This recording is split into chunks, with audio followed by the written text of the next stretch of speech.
All right, so today we're going to dive in on some science, actually a research paper that recently came out that talks about post-match recovery for male and female athletes. This research provided some insights on effective strategies. They basically created a model, and it was a 5-level recovery model based on effectiveness, frequency of use, and the potential drawbacks to these methods. So when it came down to level 1, which is the best level, it was the 2 non-negotiables. And I personally think that these 2 are essential for recovery, no matter what modalities there are. And this is nutrition and sleep.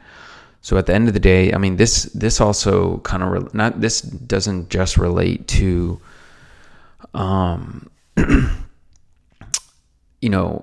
just soccer or any other sport. I mean, this relates to everything in life. Recovering from workouts, recovering from really anything. Nutrition and sleep are probably the best things that most people can do for the best feeling and the most, I mean, you could say gains and most, ability to be able to come back the next day or the 2 days later and be able to replicate or be able to hit another good workout. So the research shows that proper nutrition within 72 hours of post-match is essential for rehydration, replenishing of glycogen storage, muscle tissue repair, and reducing inflammation. Think of it as fueling your body for the next battle, just as I said. And sleep is not just about quantity of sleep, it's also about quality. So, getting into that deep sleep where you are able to feel super refreshed the next day. And with these elite players, players are recommended to extend sleep duration up to 3 days post-match, ensuring they're fully recharged. I mean, for most elite sports, recovery, soccer alone, there's been tons of research talking about how the fully recovery takes post-match day 2. So 2 days, almost 48 hours for you're fully recovered. That's why most professional soccer, if there's a game on Sunday, are not practicing or doing a high intensity work on Monday. It's typically more of a recovery day. When it comes to level 2 with this, we move on to cold water immersion. I mean, there's research on this that it's helpful with soreness. I think it's more of a psychological effect of making them feel better, but there are hindrances to muscle protein synthesis and adaptions, and there is research on this. But there has been research on the opposite of doing more of a warm bath. I don't have the research right here with me, but there's some periods where it can be helpful.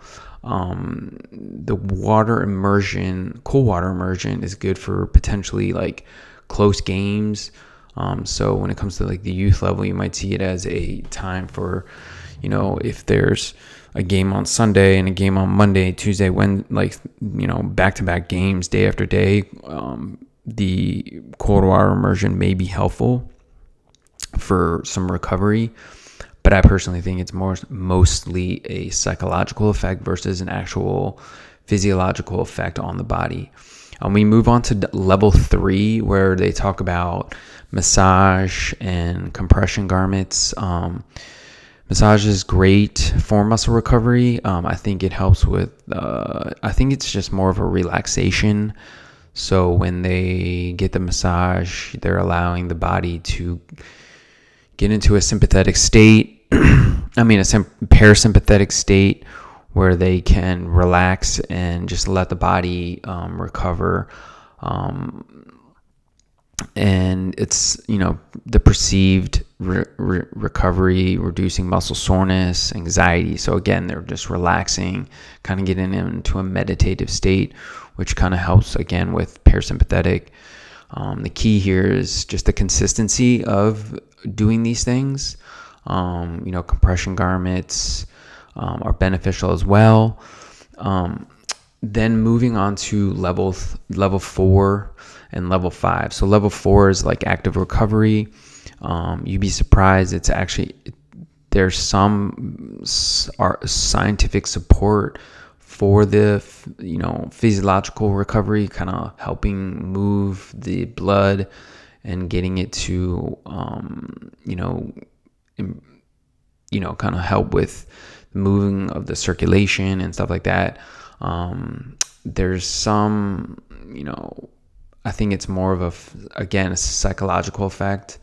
I personally would say that you shouldn't run if you're doing something with a running sport. So maybe just like a bike ride on like a incumbent, or cycling on some bike to just help you with recovery. The last one is just stretching and stim. Again, this is level 5 because there's just not enough things that support it. Similar to the active recovery, just the psychological benefits, reducing muscle soreness, promoting relaxation.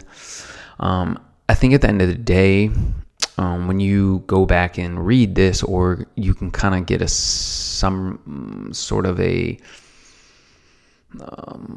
summary from what I've just talked about, I think the whole gist here is just relaxation, just allowing the body to recover, especially if you're, playing a 90-minute game where it's constant turn on, and then in order for the body to recover, you need to, I personally think the nutrition aspect is the most important. I mean, you're burning thousands of calories potentially in 90-minute games. So getting carbs, getting the protein, getting enough fats for all the recovery, sleep. I mean, I think it's relaxation. Just the more you can relax and allow the body to physiologically recover, the better you are going to be in the long run. And at the end of the day, it's consistency. You can't just do this after games. This has to be done on a daily basis, to help your body fully recover every time and get used to it. I personally, as a, former athlete, sometimes wish that I could go back in time and, do some of these things more, and cared more about sleep, nutrition, and focus on those things, because I think those are the probably 2 most important things that if you're an athlete at any level can really dial in. And the amount of performance, the level of performance is only going to be at the best. Again, I'm not saying you can't have fun and do things on the, when the season's over and whatnot or whatever.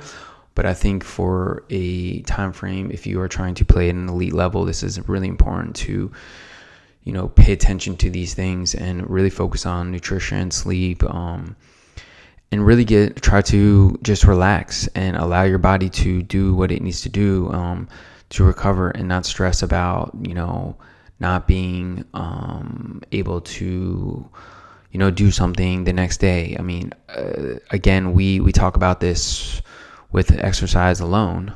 It's super important that you understand that recovery is not when you are gains and making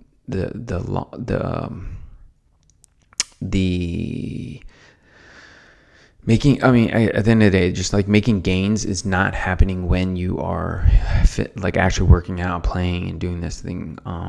The things that are happening when you're recovering is the most important. And this whole aspect is not a one size fits all. Everybody is different. And so certain things might work with somebody that might not work for another person. And I fully believe that, because some things that I don't think actually benefit me at all. And I know some people find that cold water immersion is very beneficial to them, and I don't Me personally don't think so. So certain things feel better for me and allow me to relax and get into a state where I am recovering. And I think, fueling myself for performance, sleeping, 7 to 9 hours a night on a consistent basis has really helped me, understand how the body recovers. And I try to, coach and try to explain through video, just this a way for me to basically brain dump, so that people understand that it's super important. So make sure that you are, again, sleeping well and eating well. And if this is something that you need to understand and learn and maybe get more information about, you can click the link in the bio. We can set up a consult. Other than that, I'm going to put the link to the PDF below so you guys can check it out. Hope these tips are helpful. Going to add some more. Take care.